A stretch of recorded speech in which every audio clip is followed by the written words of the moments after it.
was a savage.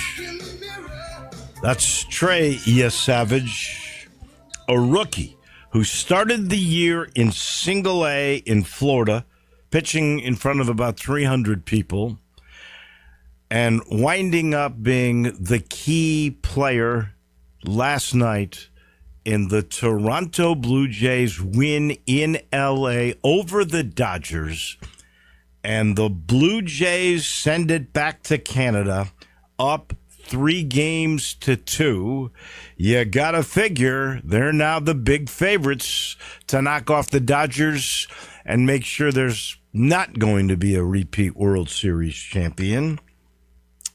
Ja floated the Grizz to a road win in Phoenix. We're going to talk with Pete Pranica, still in Phoenix, about that in about 5 minutes. And the Tigers football team gets ready to head to Houston. At the bottom of the hour, we talk with Bill Bender from the Sporting News, who's written an article predicting the field in the college football landscape. I told you yesterday, ESPN, using the AP Top 25, has the Memphis as the 12 seed, headed to Athens, Georgia to play the 5 seed.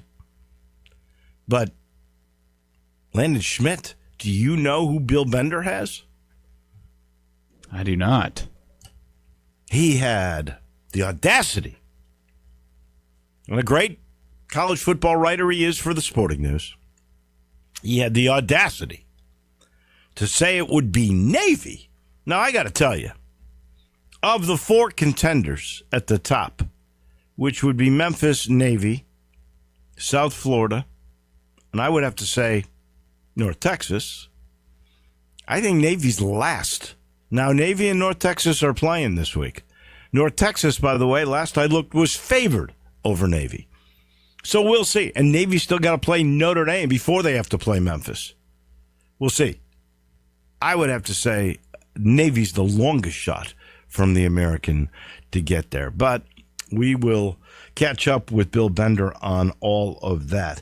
What a World Series last night. Did you watch any of that by any chance? I was going back and forth between that and the Grizz. I caught the beginning of the game, yeah. This guy, he was incredible. First of all, he sets the rookie record for strikeouts in a World Series with 12 strikeouts, 7 complete innings, gave up just 1 earned run. That was it. He was truly remarkable. You could tell that Toronto was serious. Remember, this series could be over. They lose the 18-inning marathon, and they had several chances, and some thought John Schneider gaffes that would have won, 6 base runners thrown out in that game? I mean, crazy stuff. This series could be over. I think it's probably over anyway. I can't see them losing 2 games in a row. Now, this next one against Yamamoto will be tough, but you could see the tone set. Very first pitch, Davis Schneider goes deep. First pitch of the game, home run. Third pitch of the game, Vladdy Jr., who is some kind of player. Vladdy Jr. goes yard. 3 pitches. Blake Snell is down 2-0. Now, he settled in after that, but wow. First time that's ever happened in a World Series. On a first pitch home run? Back-to-back leadoff home runs. Oh, back-to-back. To start off the game. Did they count the pitches? I don't think they did, but it was 3 pitches. Could you believe that? Yeah, that's unreal. And Blake Snell, who had a rough outing in the first game, I mean, he's a great pitcher. There's no doubt about that. And he settled down after that, but my gosh. He had a rough outing in game 1, even though the Dodgers won that game. And then, the rude awakening. And then Savage was just so terrific. So now you go back to Canada, to Toronto. Friday's going to be terrific. You got Yamamoto, who has 2 complete game postseason appearances in a row, a World Series win going the distance against Kevin Gausman, who, by the way, is some consider coming into this thing the ace. It is going to be outstanding. So if the Dodgers were to win, and they may be favored because of Yamamoto, You know who we see probably in Game 7 of the World Series? Who would be the starter for the Dodgers? I would have to think it would be Shohei Ohtani. This stuff is really great. This World Series has definitely lived up to the billing. The Grizz last night get a floater with 7.2 seconds left to beat Phoenix 114 to 113. Booker was outstanding in this thing for sure. The Grizz get 6 guys in double figures. I thought the star of the game was really Santi Aldama, 14 and 10, 5 assists, 3 steals. He was outstanding. I don't know what they're going to do about Cedric Coward, but I got a feeling before too long he's going to become the starter. They may have to take KPC off the bench. Tell you the other unsung hero in this, Cam Spencer, 6 points, 6 assists, 18 minutes. That was pretty heady stuff. He hit a big 3. He was all over the court. It was outstanding. 31 assists on 44 field goals. That was outstanding, even on the boards. They turned over the Suns 21 times, and they got 37 points off those turnovers. That may have been the reason that they are now 3-2. We sit in the Family Leisure studio before we head to the desert to talk with Pete Pranica. But I got to tell you right here, if you head there this weekend, could be the last weekend you can do this and cash in on the world's biggest spa sale, where the spas started under $3,000, where the bigger spas, the swim spas that are like treadmills, they're 30% off. The floor models are even better. Special deals, and the cold plunges, the newest thing, they can be had for under $5,000. Just get there, because the world's biggest spa sale probably going to change. They always change at the end of the month. I got this little feeling that's going to happen, so I would get to Family Leisure this weekend. Let's venture out to the desert, and our friend, the voice of the Memphis Grizzlies on TV, that would be the one and only Pete Pranica. That was a really good game last night. I'm going back and forth between that and the World Series. I was watching 2 pretty darn entertaining events, and Ja came through with a floater in the clutch. Good morning. How are you? Good morning. Good morning. Well, it's always good to wake up on the road with a win, and the Grizzlies will depart here in a couple hours back from Memphis. Yeah, it was a really good competitive game. The largest lead by either team was the Grizzlies by 10, and that didn't last all that long. But all that having been said, Wolo, this was a game that if you're the Grizzlies and you don't pull it out, you'd be banging your head on the flight all the way back to Memphis, because this is a Phoenix team that's missing 2 of their key pieces. No Dylan Brooks, no Jalen Green, who last year averaged 29 a game against the Grizzlies as a member of the Rockets. You really would have rued the game getting away from you, but you call 12 and he always answers. He truly did. 28 points. 8 rebounds, 7 assists, a couple of steals.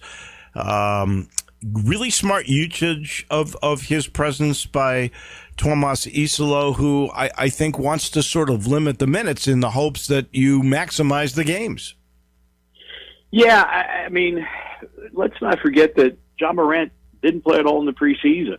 And he said that, he's trying to get his wind back, his legs back under him, and I thought he had that last night at Phoenix, because he was able to shoot the 3-ball better last night than he had in the first 4 games of the season. So, yeah, I mean, you look at, Jaren didn't play preseason, Ja didn't play preseason. Well, I mean, Jaren played the last couple of games, but, they didn't play that much in the preseason, Ja not at all. And so, given the preseason is only a handful of games and training camp's 3 days long, the first week of the season, maybe 10 days of the season, almost becomes like part of training camp.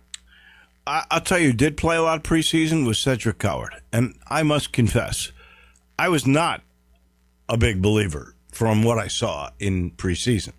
What I see in postseason, or regular season, excuse me, I'm a believer.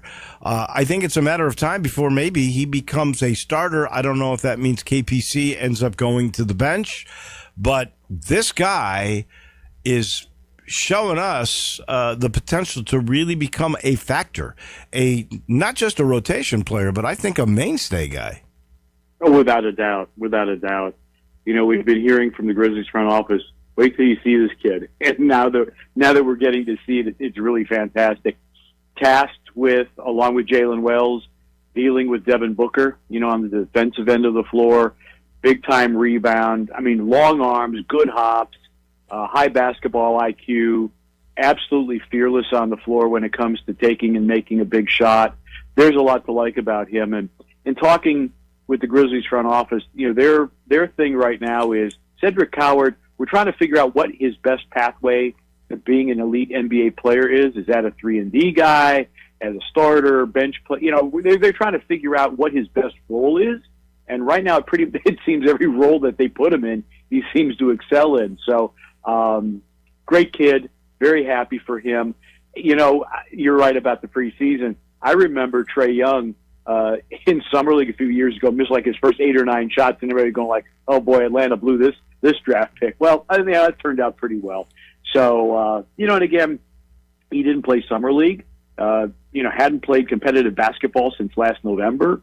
So it took a while for him to kind of get things rolling. But you talk with the coaching staff, and the kid's just incredibly bright, knows the game inside and out, and has some incredible physical gifts. And mentally, he's got the right stuff to be a great NBA player. Is there another player, a former player, that he is reminiscent of in your mind?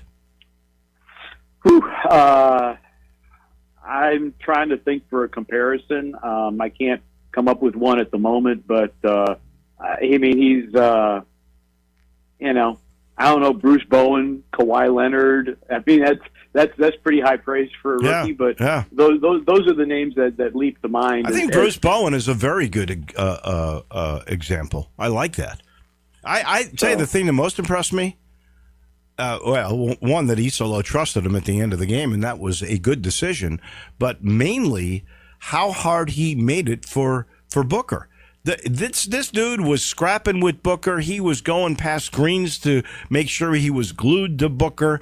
That's the most impressive thing I saw last night. Yeah, because what happens sometimes is younger players get hung up on screens and they don't fight through. They're like, "Well, I got screened." His tenacity.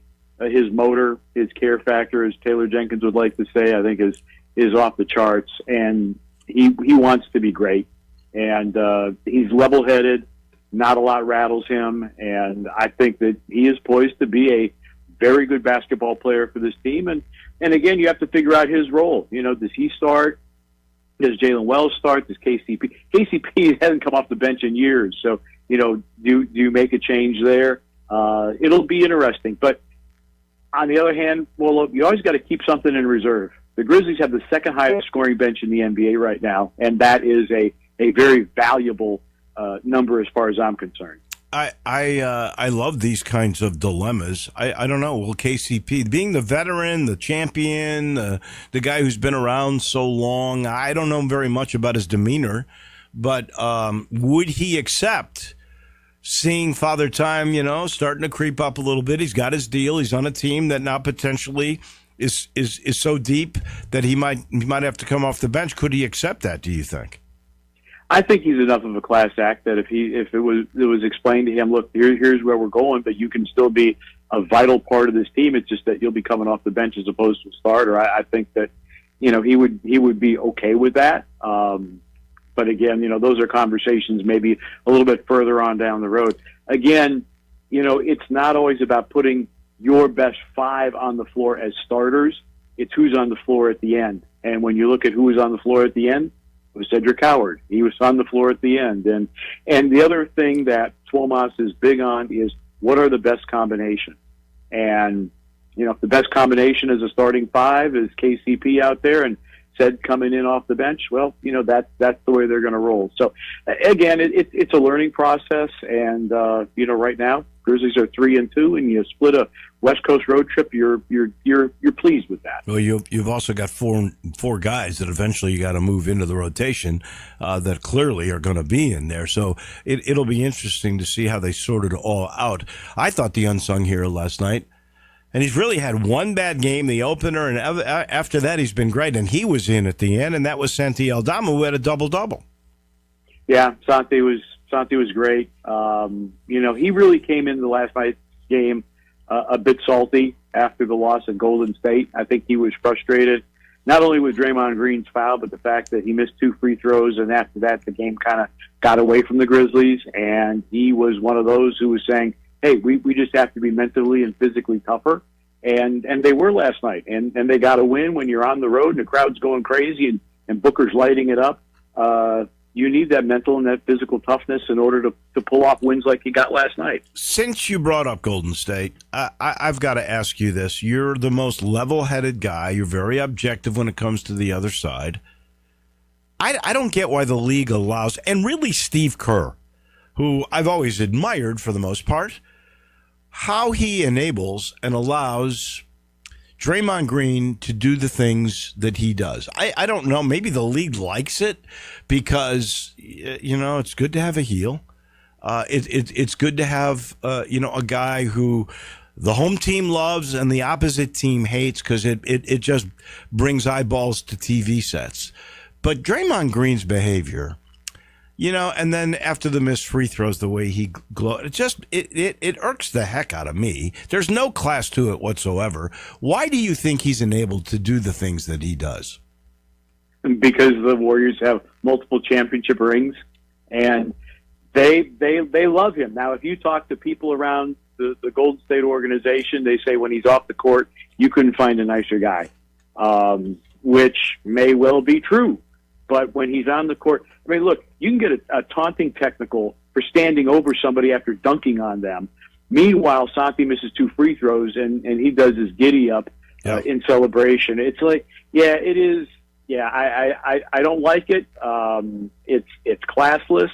And honestly, the flagrant foul. I mean, you grab a guy by the neck and by the neckline of his jersey and pull him down. That's 15 yards in the NFL. And he's like, well, why is this a flagrant foul? Like, oh, come on. But yeah, and I mean, Steve Kerr even on one of the fouls. Well, I'm gonna have him review it just to, I think probably to placate Draymond Green. And I don't like it. Maybe it's good for the Golden State fans and it's good for TV viewers, but I don't think it's good for the game. Poor Santi, and then Grayson Allen, who also irks me. He did the same sort of thing last night.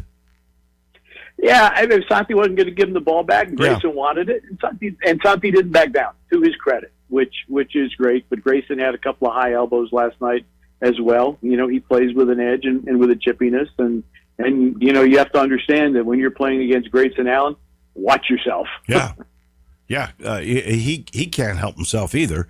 And he's actually dirtier, I think, than Draymond Green. Green uses his mouth, and Allen will trip you or what. He just can't help himself. He's a different kind of dude. That is for sure. And I don't know, is the reputation, you mentioned this on the broadcast about having to prove that you're not soft.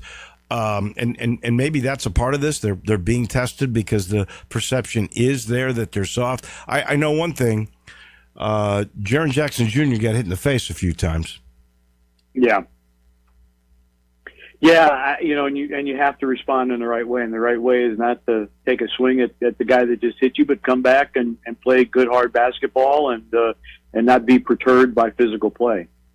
So now the Grizz back home take on the Los Angeles Lakers. It's the first of the Cup,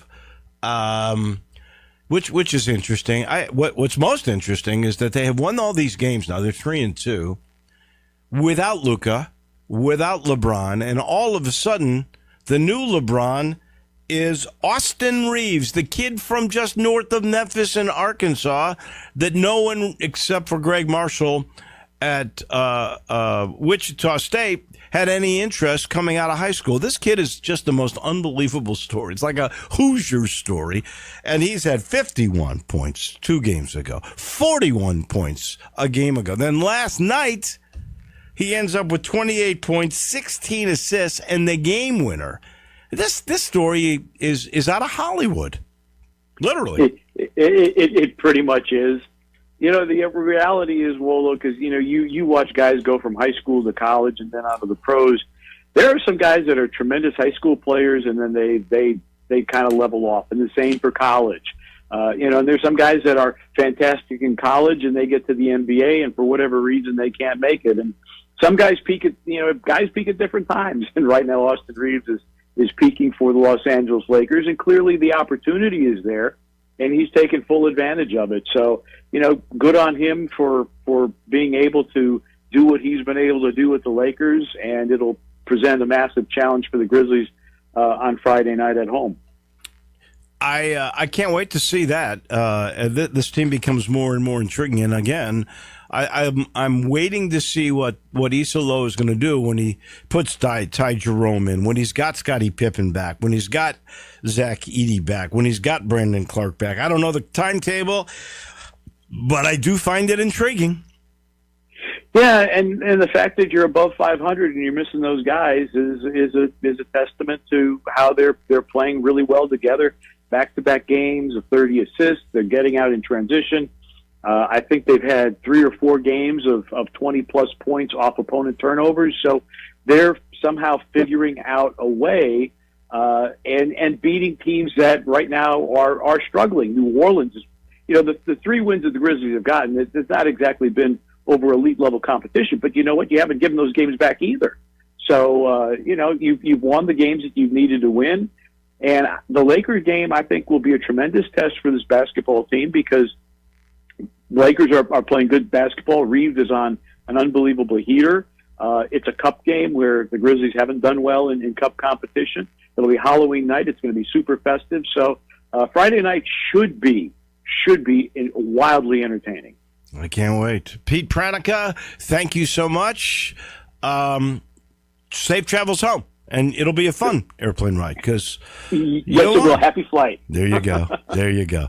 That's our man. Thank you much. Pete Pranica, TV voice of your Memphis Grizzlies, brought to you by ATC Fitness, 18 locations around the Mid-South and top-of-the-line equipment. They're proud to have, I think, the best equipment in the Mid-South with large free weight areas, top-of-the-line cardio machines from Life Fitness. Their wide selections of weights and machines make sure you never have to wait for equipment during your workouts. And all of the 18 locations have everything you need to make it safe and very, very enjoyable. Most cardio machines come equipped with personal TVs with a variety of cable channels for everybody. And for members who wish to use their own devices, all the locations are just very proud to offer free Wi-Fi access. Locker rooms and showers available at all the locations, too. Cleanliness, oh yeah. ATC Fitness, so many locations, all the best equipment. Exercise your right to look good. We take a break. When we come back, we head to Columbus, Ohio. The Sporting News college football writer is Bill Bender, and he is on his way. Start your day with Sports 56 Mornings with Greg Gaston and Eli Savoy. Weekday mornings from 7 to 10, right here on Sports 56 and 98.5 FM. Cleanliness is next to impossible unless you call Hilo Commercial Services. For 15 years, Hilo's dedicated team has been cleaning offices throughout the Mid-South. Hilo's janitorial services are customized to your business. Clean once, quarterly, or ongoing, and get the JRD guarantee. We clean until you're satisfied. Hilo Commercial Services, the biggest and the best in the Mid-South. Visit MrCleanTeam.com. That's MrCleanTeam, MrCleanTeam.com for Hilo Commercial Services. There's a new way to keep your home safe. It's called Simply Safe, and it's completely different from everything you've thought about home security. Typical security systems only react once somebody is inside your home. Real security stops a crime before it even starts. With Simply Safe, the moment somebody steps onto your property, AI security cameras identify the threat and alert professional monitoring agents. To get 50% off your new system, go to simplysafecolin.com. For 50% off, there is no safe like Simply Safe. Air. We breathe it naturally. Simple, right? Not so fast. The air you breathe could be hazardous to your health. Don't guess. Be sure with a phone call to the Memphis Mold Inspector, the only licensed mold assessor in the Mid-South. Call the Memphis Mold Inspector to check the air quality inside your home and office. Protect babies, pets, new homes, old homes, employees, friends, loved ones, and you. Just call 901-292-7788 for clean air and peace of mind. 901-292-7788 for the Memphis Mold Inspector. Newsmax, you like Newsmax. I like it too. Newsmax has been terrific. President Trump is right. Millions like you are tuning into Newsmax. You're watching Newsmax on cable. You're going to our streaming channel, Newsmax 2. And you're downloading our free Newsmax app on your smartphones and TVs. Reuters Institute says we're now one of the top news brands in the nation. Every night, watch great shows with Rob Schmidt, Carl Higbie, Rob Finnerty, and more as they expose the big media lies, the Washington swamp, and they're never afraid to talk about faith, freedom, and the values that made us great. Find out why Newsmax is the fastest growing news channel in America. Make the switch today and join our news revolution. Get Newsmax on cable, on streaming, and download the free app today. It takes just seconds to start. Let President Trump know you stand with Newsmax. It's for real news, for real people. Make the switch today. The next time you are having a business meeting and you get to choose the restaurant, here's an idea. Choose Sunrise. Sunrise on Jefferson and Sunrise East on Poplar are the perfect locations for a relaxed conversation about work issues. Going to some chain restaurant where it's too loud and the servers aren't focused completely on giving you and your coworkers perfect service is just going to make a meeting more complicated. But if you meet at either Sunrise location, you can rely on a comfortable atmosphere with terrific service and, as an added bonus, great food served fresh and fast. Now back to Wolo and Friends on Sports 56. Here once again is the voice of the Tigers, Dave Woloshin. I got an interesting text on the Sissy's Log Cabin text line asking about how to watch or listen to tonight's basketball game. The Tigers at Atlanta to take on Auburn in an exhibition game. Obviously, I'm not doing that game because of travel to Houston for the football game later today, being an exhibition game. So Jeff Brightwell is doing that game. It is on radio, so the Tigers radio station is the only way you can get anything on that game. There is no TV. There's no ESPN Plus. It was surprising to me. So the only way, and I believe it's a 7:30 tip, the only way from, Phillips Arena, I believe, in Atlanta, is to listen to the game on radio. In the meantime, we're heading to Columbus, Ohio. Bill Bender from the Sporting News joins us every Thursday in this time slot. Good morning, Bill. Interesting stuff. You've written a couple of interesting articles, one on the playoffs. We'll get into that in a second. The other on Brian Kelly. The governor of Louisiana was the one responsible for apparently firing Brian Kelly, and he just this morning came out strongly and said that the athletic director, Scott Woodward, would have no say on who the next football coach at LSU was going to be. He was going to form a committee. They were going to make the recommendation and the hiring of the football coach. The AD is not going to be a part of it. If I were that athletic director, I guess I would be worried about my future. Good morning. Just a little bit, right? Yeah. Mixing politics and sports. I can't. So, you know that Jim Tressel, the former Ohio State coach, is the lieutenant governor here in Ohio. But it's a different ball game. I don't think Governor Mike DeWine would get involved if the Buckeyes were to move on from Ryan Day. But if they lost to Michigan again, who knows, right? That's the world we live in. You know, that's the craziest thing is I think you could win a national title. It's not as important as beating Michigan. I try to tell people this all the time, living here my whole life. It's a last year was one of the most interesting dynamics in my lifetime that they went on and won the national title. But, as far as LSU goes, I talked to Jacob Hester. I'm going to have a story up here in a little bit.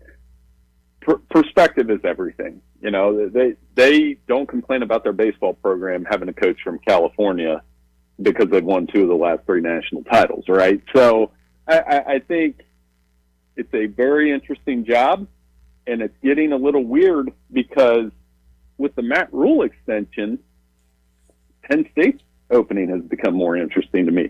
Sometimes you better have the guy you want if you're going to let go of a guy with the track record these coaches have.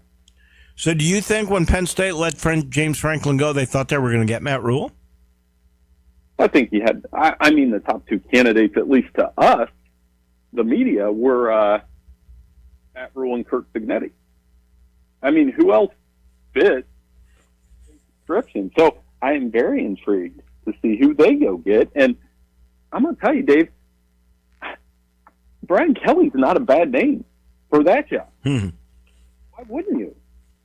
I mean, any other name, Eli Drinkwitz, Manny Diaz, I'm just spitballing here. Any of those guys aren't quite what they're going to want. So I think you've got to take home run swings, and in this environment, we're going to have a couple swings and misses.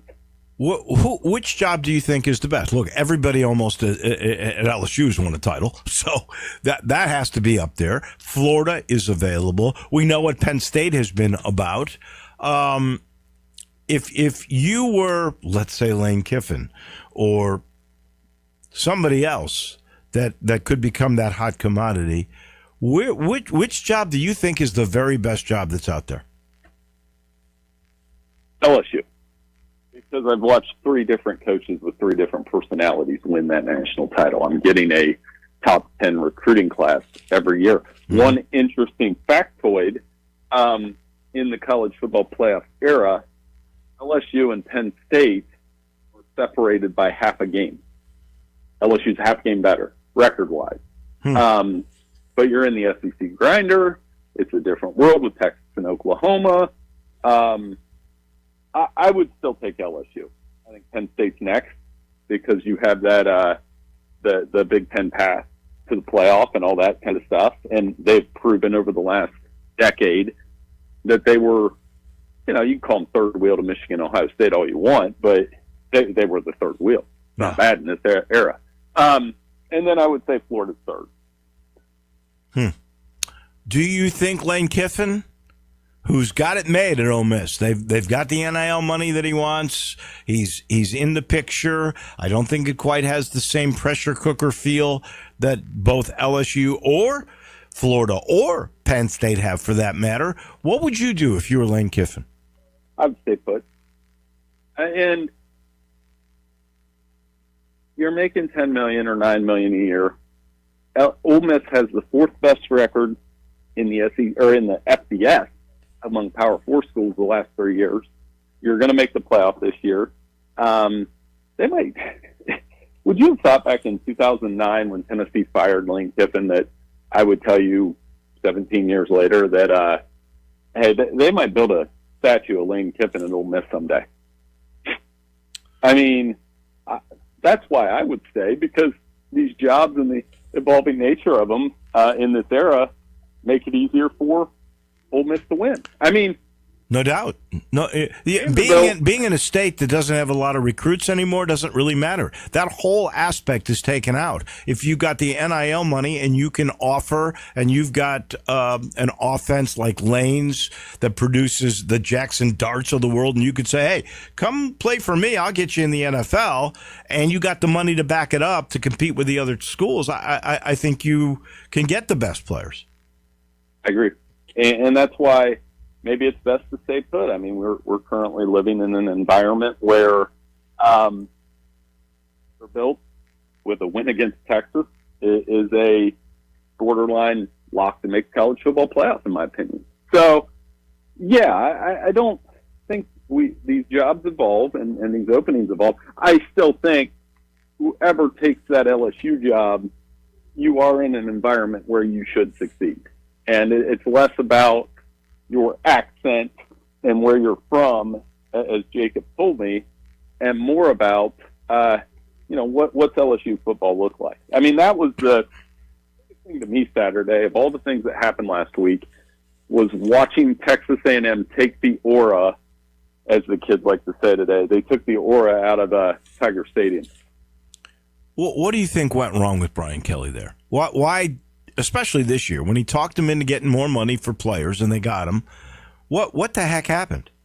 I don't. I think the offense. Well, here's another thing. Can you blame the actual players? I mean, we're always going to blame. In the NFL, we blame the players. Quarterback's terrible. You'll say that. Or, man, the defense is bad. In college, we go straight to the coach. There's no, other excuse. So, yeah, the offense has not been great. No. With a guy that was projected to be a first-round pick. They can't run the ball. With Weeks' injury, away from a defense that was in the top 15 before he was injured. And they don't look like LSU. And I think one of the things, and you and I have talked about this a little bit, is if this is going to be like the NFL, then you have to have acceptance that 9-3 is going to happen.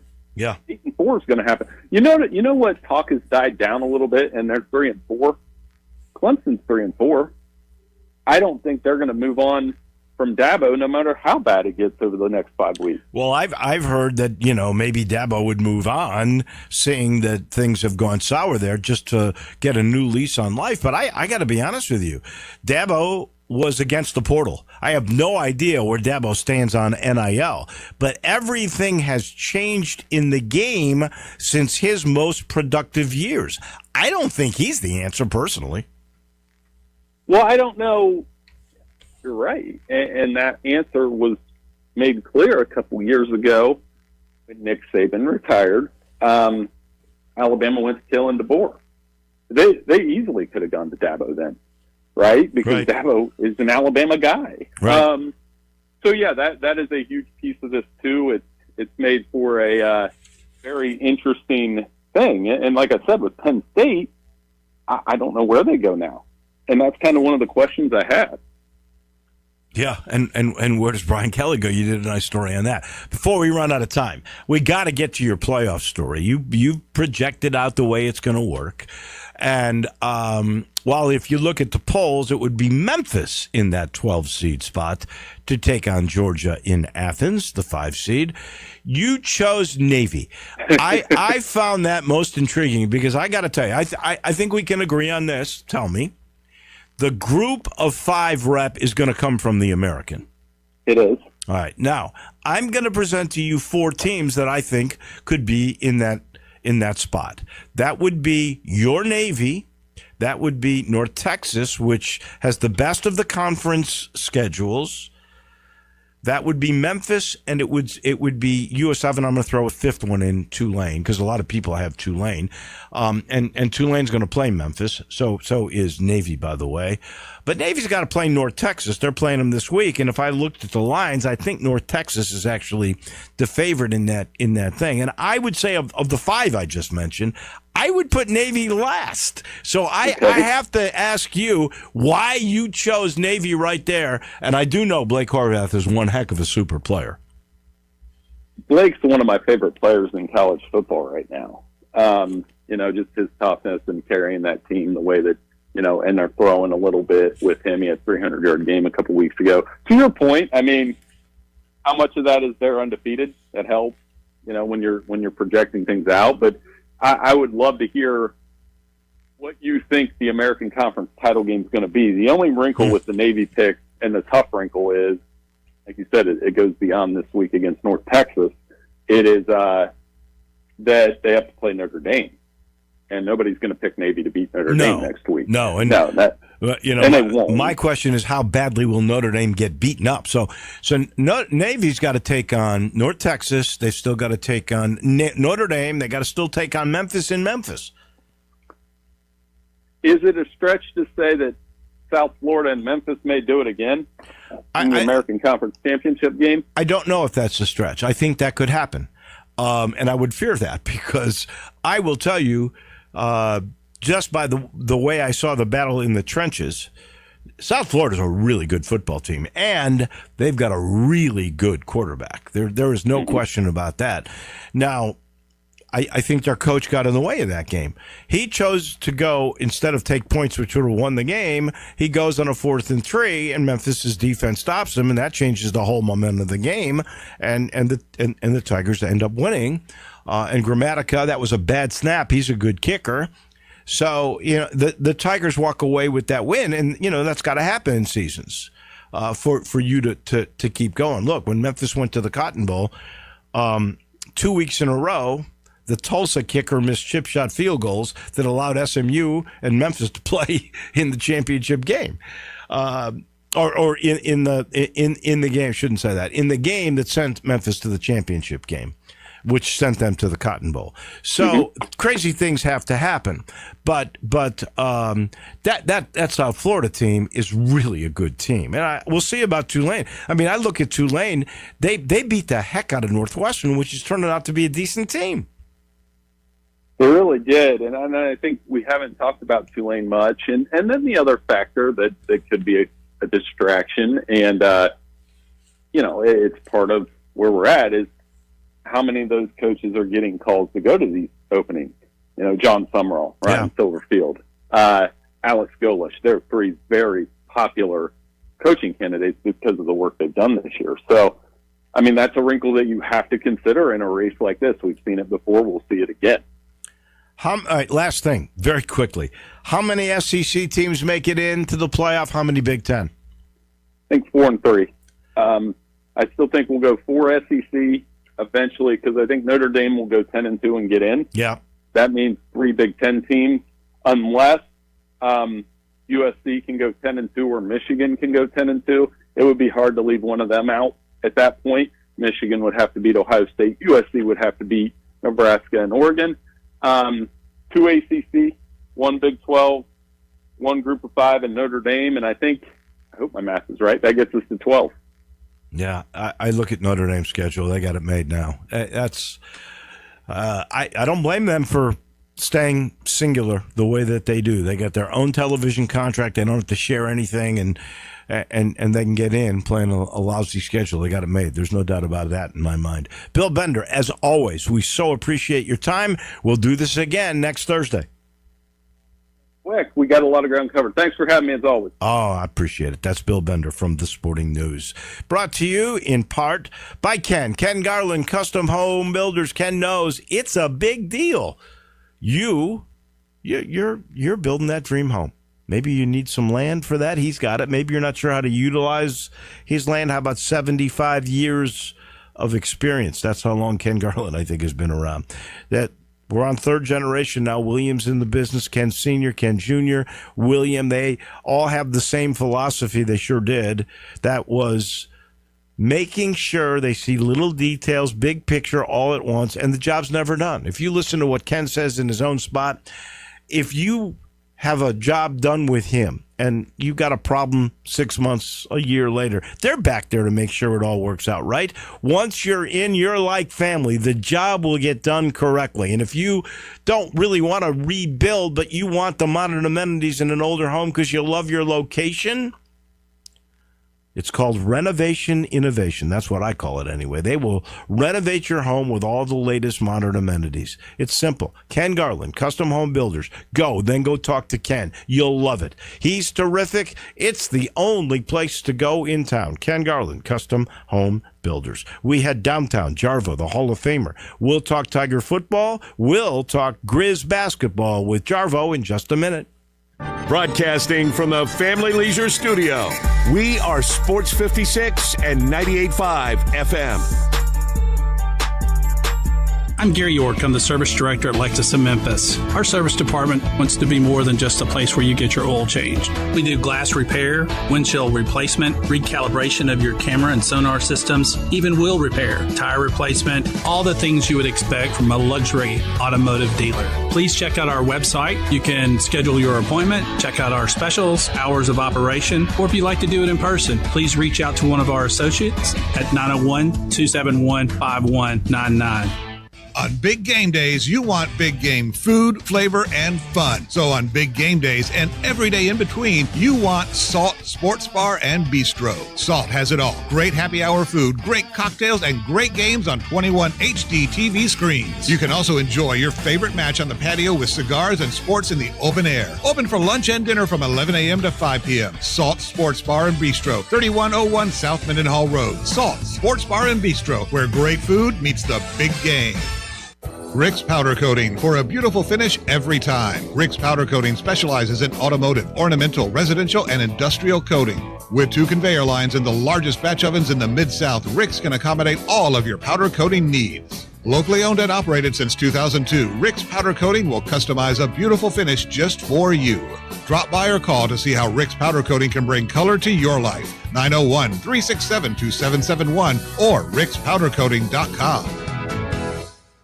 The Drive into Fall event means it's time to save big at Gossett Chrysler Dodge Jeep Ram Fiat on the Pike. 2026 Jeep Compass Latitude $52.24 off MSRP, or 2025 Dodge Hornet GT $78.33 off MSRP, or both just $281.86 a month. 2025 Grand Cherokee 4-wheel drive $86.90 off MSRP, now $35,230. And 2025 Ram 1500 Tradesman Crew Cab 5.7 box rear-wheel drive $11,631 off MSRP, or $467.42 a month, plus 0% for 72 months available. So drive past the rest and come to the best. Gossett Chrysler Dodge Jeep Ram Fiat online, GossettMotorCars.net. If you want it, we Gossett at Gossett Motor Cars. 1500 SN 711,999, MSRP 50,710. Cherokee S871 5236, MSRP 43,920. Latitude TT 159,340, MSRP 32,815. Includes all rebates and incentives. PF 895. Excludes tax island license. See dealer for complete details. Offer valid through 10/30/2025 with approved credit. Dealer stock only. Progressive knows RV owners like to travel at a nice, relaxing pace.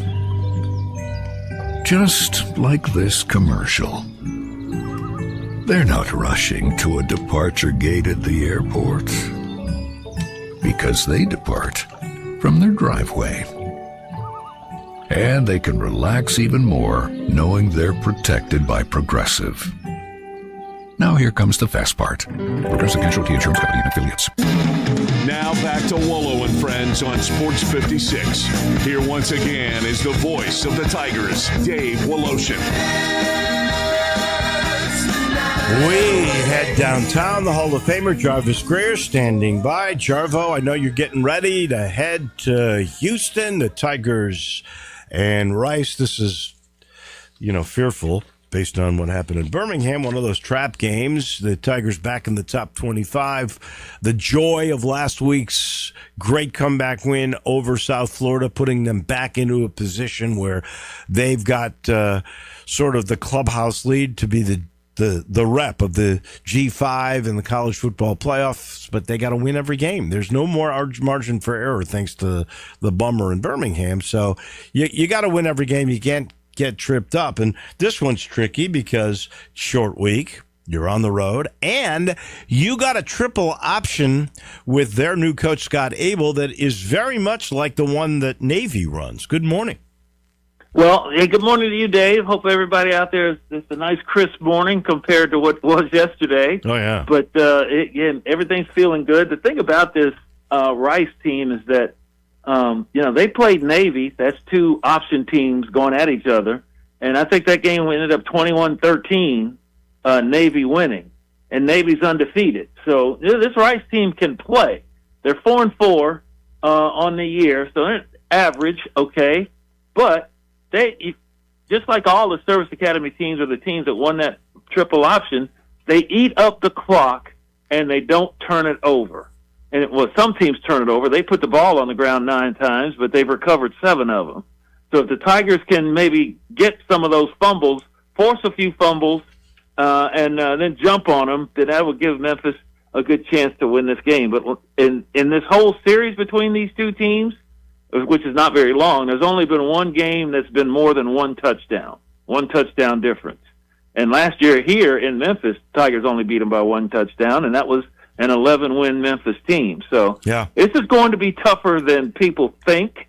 Also, since it's the triple option, you say, okay, well, we got guys that have played against the triple option, played against Rice. And William Whitlow Jr., the only returning defender, he was out for that game last year against Rice. There's not anyone who has really seen the way the triple option, because you can't really simulate what that speed and skill looks like from your scout team, because you can't. That's not what they run. And these guys, that's what they do run. And I got to tell you, Scott Abel, the coach, he was basically sought after by the AD at Rice, because they figure this is, I don't want to say gimmicky, but this is an offense that you really don't see a lot. So you're not used to seeing it. That's part of the beauty of why Navy can do it. And you can run these things with less athletic talent because of the novelty of it than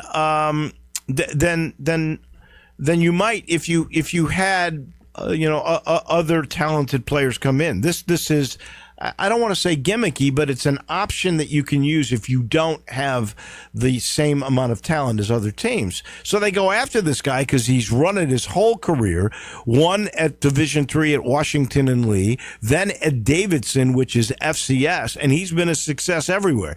And by the way, also really high academic schools. So they Right. chose this guy for a reason. Yeah, it's kind of like what Paul Johnson did at Georgia Tech a few years ago. Yeah. He knew that, hey, I don't have quite the athletes that these other schools have, so I'm going to run the option, and it worked really well for him because when everybody else is zigging, use that. Kind of like Lionel Hollins to cross over sports when he was coach of the Grizzlies, and he wanted to run, but he did not have the athlete that could run up and down the floor. So they went to that world famous grit grind style. And they ground people into the mud, and they end up grounding them down and make it to the West Finals. So, it's just the best coaches are the ones that adapt to their talent and figure out how to do what the players figure out what the players do best and do that. And their quarterback was once a wide receiver, so he is they're looking to find him wherever they can find him. He's only got one interception this year. They don't throw it that much, but if he had enough attempts, he would be probably leading the nation in completions. He's averaging like 69% or something other like that, but they only throw it 10 or 12 times a game. Right. He's only got like 111 passes, I think, all year long. Yeah. You mentioned Lionel Hollins. That and how he liked to run. His team, other than the Jordan Bulls, that's my favorite team. His team that won the title with Portland, with Bill Walton, Dave Georgic, Maurice that was Lucas. your favorite team, Dave? Other than the Chicago Bulls of the Jordan era. Yeah, I love watching that team. They were a great passing team. They were Bill Walton was the best outlet passer off a defensive rebound that I've ever seen to get a team and going. He'd get it out and quickly. Usually he got it to Hollins, who was great. So that gets us to the big win in Phoenix last night for your Grizz. John Morant's hit the floater, but I'm going to go 12.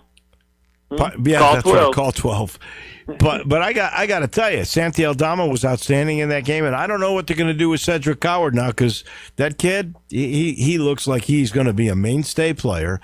I think he's going to really be a factor, and I think it's a matter of time before he becomes a starter.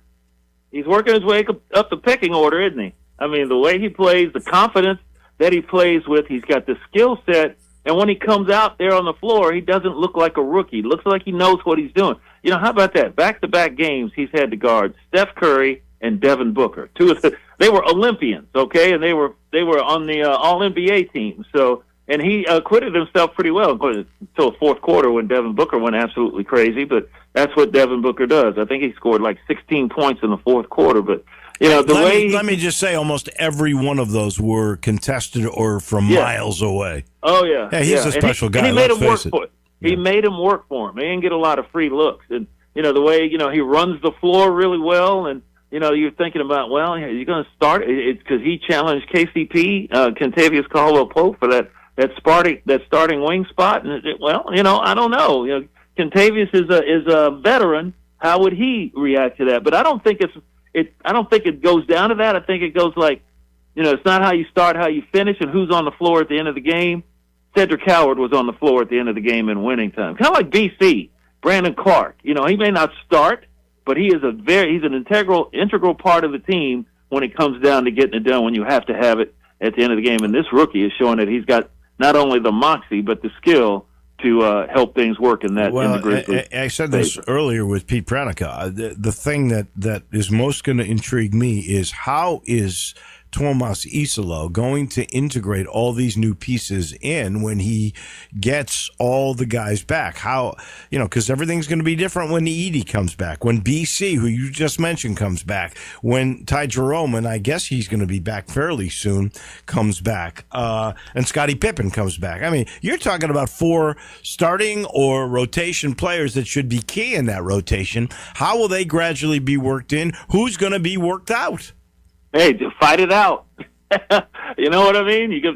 Unfortunately, not everybody was healthy for training camp, but you just go out there and you just fight it out, and you see how it works. But somehow or another, I would expect Cedric Coward to be in the mix. He's too athletic. his length at 7'2" with a 7'2" wingspan is just too much. He got another block last night and bothered several shots. He bothered Devin Booker, that's for sure. And and he bothered their big people trying to shoot over him. He rebounded well, so he's going to battle for a position, and that's a good problem to have, right? Yeah. You talk about quality depth. Well, there you go. Whether he'll be starter or coming off the bench, you got quality depth either way. Well, and considering 3-2 with all those missing pieces and people starting to gradually come up, Aldama obviously. Hey, I got to yell terrific. at Santi. Yeah, I got to shout out Santi because I said he's got to get that toughness gene going. And I joked on Grisbeat, the show that we do every Wednesday, 3:00 on Grind City Media. I said they need to take him and drop him off from Chelsea and Breedlove, leave him there overnight, and see if he's still there the next day when they come back. Get him tough, you know what I mean? he had a tough performance, 14 and 10, several assists, looked good, battled the boards. He's getting into got a couple it of too. blocks. Getting into it with Grayson Allen, getting into it the night before with Draymond Green or 2 nights before. Well, I think they told him. I think he saw all those comments about the Grizzlies aren't tough enough and all that. After exactly. Draymond tried to punk him out at the Chase Center in San Francisco. So hey, get it wherever you can get it from. And if Santi's toughening up, it took Powell a little bit to toughen up. Remember how they used to clown on Powell in his rookie year, and he would be balled up in the corner under the bucket one time. Remember one night he went to the bucket and got cremated, and they called no foul. It looked like he was just down there crying under the basket. Because what do I have to do? But you saw what he turned out to be, and he's one of the greatest players in the world ending up. So we'll see how it works going forward. But shout out Santi. You got to give. They'd been crapping on him in the early part because he wasn't getting much done, but his shot was falling. He was rebounding the basketball like you want to see, and he was playing tough when Jaren was out. All right, my friend, we will see you on the airplane in just a little bit. Big game, folks. You gotta check us out on the radio and check us out on ESPN too. This is a big game for the Tigers as far as the conference championship and the CFP. That's Jarvis Greer. Thank you, my friend. We'll talk to you next Thursday. He's brought to you by Sheldon. 11 offers in 5 days. Yeah, Sheldon Rosengarten, Mark Spensdorf Realtors could hardly play any golf because he's just too busy selling homes. He says he's not a very good golfer, but he is a guy who can sell your home. He's done it sometimes above list price. He's amazing. He can sell them anywhere you want to. He's part of a nationwide relocation network with that highly successful strategic marketing program. When you want the job done, call Sheldon. Now, he'll tell you, interview 2 or 3 real estate agents. Just make sure he's one of them, and then you'll find out why people often say, when you want the job done, you call the specialist. You call Sheldon. You can call him at 483-0546, or I think that the website says it all, MemphisRelocate.com. That's Sheldon. That'll do it for us. I'll talk to you tomorrow from Houston, Texas. Johnny Radio's next. Have